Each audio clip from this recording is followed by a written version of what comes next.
সবাইকে হেলথ টিপ সলিউশনে স্বাগতম। আমার আজকের ভিডিওর বিষয় স্তন্য ফর্সা করার উপায় কি, দেখুন ভিডিও সহ। আমার এই ভিডিওটি যদি আপনাদের ভালো লেগে থাকে, যদি মনে হয় এই ভিডিওটি দেখলে কারো উপকার হবে, অবশ্যই লিংকটি শেয়ার করুন, চ্যানেলটি সাবস্ক্রাইব করুন। চলুন দেখি তাহলে আজকের এই ভিডিওটি।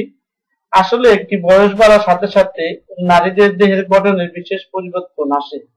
বিশেষ করে মেয়েদের বিশেষ কিছু অংশে এই পরিবর্তন বিশেষভাবে লক্ষ্য করা যায়। তবে আজকের প্রশ্ন যেহেতু স্তন্য ফর্সা করা বিষয়ের উপর, তাই শুধুমাত্র স্তন্য ফর্সা করার বিষয়ে লেখা হলো। স্তন্য ফর্সা করার উপায়: খাঁটি দুধের সাথে কয়েক ফোঁটা অলিভ অয়েল দিয়ে স্তন্যে মালিশ করুন। মালিশ করবেন নিচের থেকে উপরের দিকে।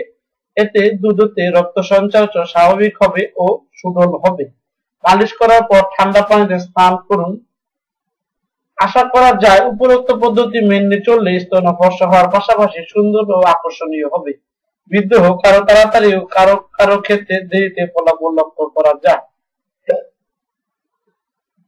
আমার এই ভিডিওটি যদি অন্য কেউ তার চ্যানেলে আপলোড করে, তাহলে অবশ্যই ডিপার্টমেন্টকে ইনফর্ম করা হবে। এটি শুধুমাত্র হেলথ টিপ সলিউশনের জন্য তৈরি একটি ভিডিও, অন্যথায় ইউটিউবের কাছে কপিরাইট ক্লেম করা হবে। আপনার জীবনকে সুস্থ, সুন্দর ও সুখময় করার জন্য নিয়মিত ভিজিট করুন আমাদের হেলথ টিপ সলিউশন ভিডিও চ্যানেলটি। এটি একটি যৌন বিষয়ক, স্বাস্থ্য বিষয়ক, হেলথ টিপ, সেক্স টিপ, নিত্য নতুন ভিডিও টিপস আপলোড করা হয়। চ্যানেলটিকে উৎসাহিত করুন, চ্যানেলটিকে সাবস্ক্রাইব করুন। নিজে ভালো থাকুন, নিজের স্ত্রীকে সুখে রাখুন।